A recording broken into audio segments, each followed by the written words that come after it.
How long is the foreclosure process? In this video, we're going to talk about, in generalities, foreclosure process. How long is the foreclosure process? And stick around to the very end. I'm going to show you how, knowing this information is super critical. For some reason, people get really confused of, when I get the property at a tax deed or a tax lien auction, is that instantaneous? It really depends on the procedures at the county, and you're gonna know all of that by the time we're done. And stick around for the very end. I've got a little bonus for you, a new little gift that we're gonna be able to pass out to you and make that happen for those of you who stick around.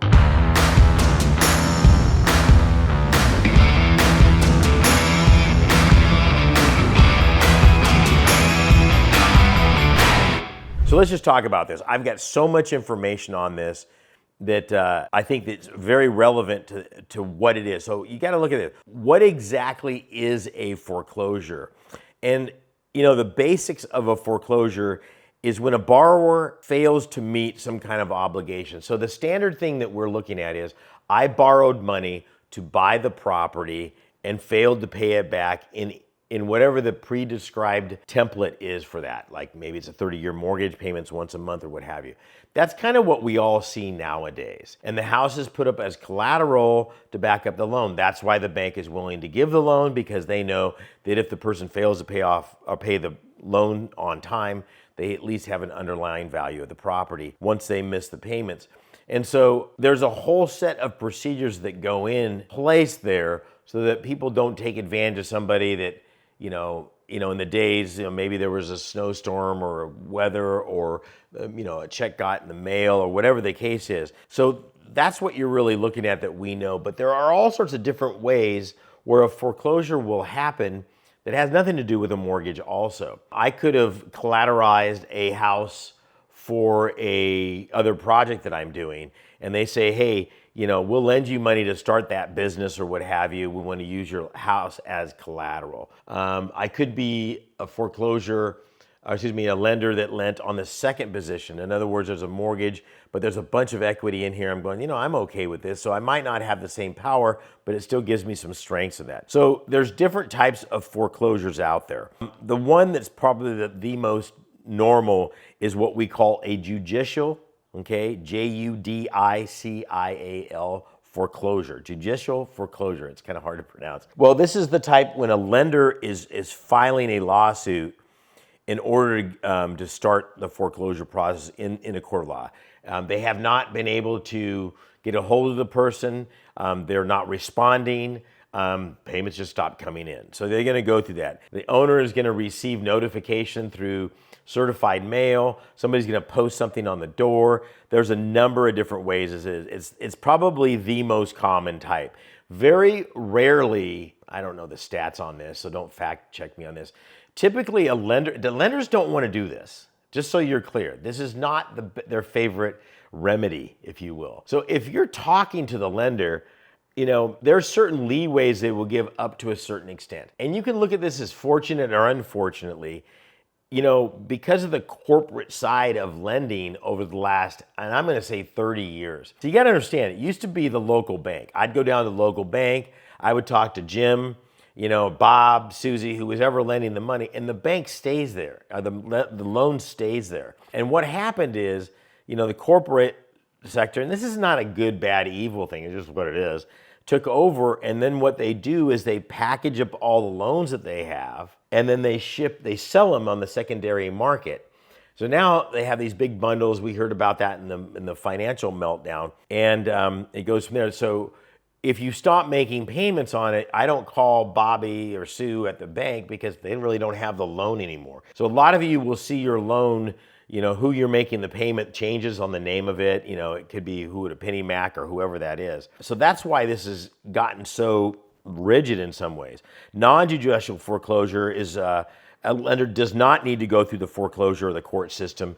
They basically have a power of sale if you don't pay it. So maybe I am a lender to you, a personal lender. You've got no loans against the property, and I'm going to say, I'm going to go ahead and just go, listen, if you don't make the payments on it, I don't have to go through the court. Once you get to 60 days, I can start the non-judicial foreclosure which is a power of sale. This is used a lot in California and in Texas.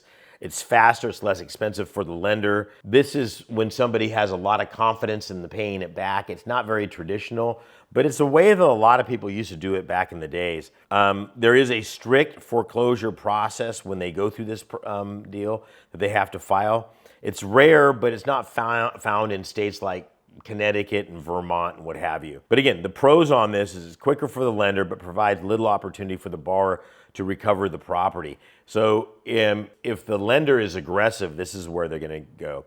Here's the one that I have done before. It's called a deed in lieu of foreclosure. So I'll go to somebody that I bought a property at a tax deed sale, and I'll go, look, and I'm going to foreclose on this because it's my right. I have this. If you're going to redeem, so it's a redeemable deed state, let us know. I'd rather work with you directly. It makes it a lot easier. And they go, no, I'm not going to redeem. I'll tell you what I'll do. You sign the property over to me rather than going through the formal foreclosure process. There's got to be a lot of variables that fit within this. But then what they're going to do is they're going to hand me the deed in lieu of foreclosure. It handles the whole process, legally giving up my rights to the property on that for whatever reason that might be.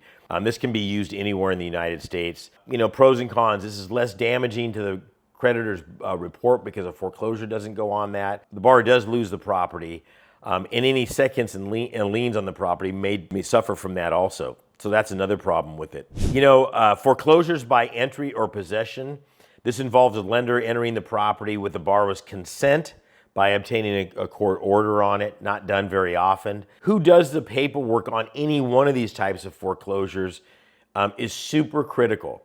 It's very, very important. And I go, see, we can get kind of lost in the weeds in this video, but one of the things I want to point out is you can get lost in the weeds in this, but you need to find out what the typical situation is, the typical foreclosure is in the area, what the pre-foreclosure, what a foreclosure sale looks like, REO, bank-owned real estate, what the eviction process is in the area.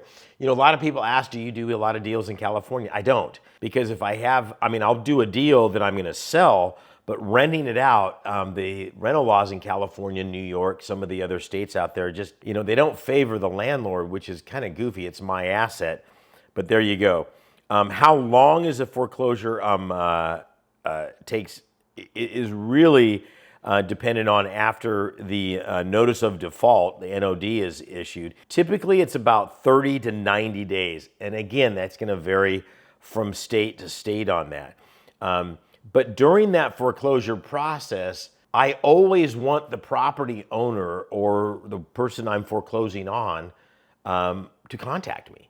It's a lot easier for everybody involved. Like I said, non-judicial foreclosure, deed in lieu of. I'd rather go down that road because the judge is going to require certain things through the whole process. Did you notify him in this particular way? Did you give him this much time? They're making sure I follow procedures because nobody wants somebody else to lose their property. And to be honest with you, you know, you've seen the movies where they're trying to forget. That's just so rare. I would rather say, listen, I'll give you some money to make this a lot easier because I'd rather pay you the money, maybe get you back on your feet, or maybe, you know, get some money that you didn't have, or whatever the case is, because it's going to get foreclosed on. If you're not going to redeem, let's make this as simple as possible. Now, what I am seeing a lot of right now, and this is kind of something you should keep your eyeballs on, is these properties that are owned, the owner is deceased, now the kids have the property and they don't know what to do with the property. This is where this comes in. Look, sign the property. If you're the executor, sign the property over to me.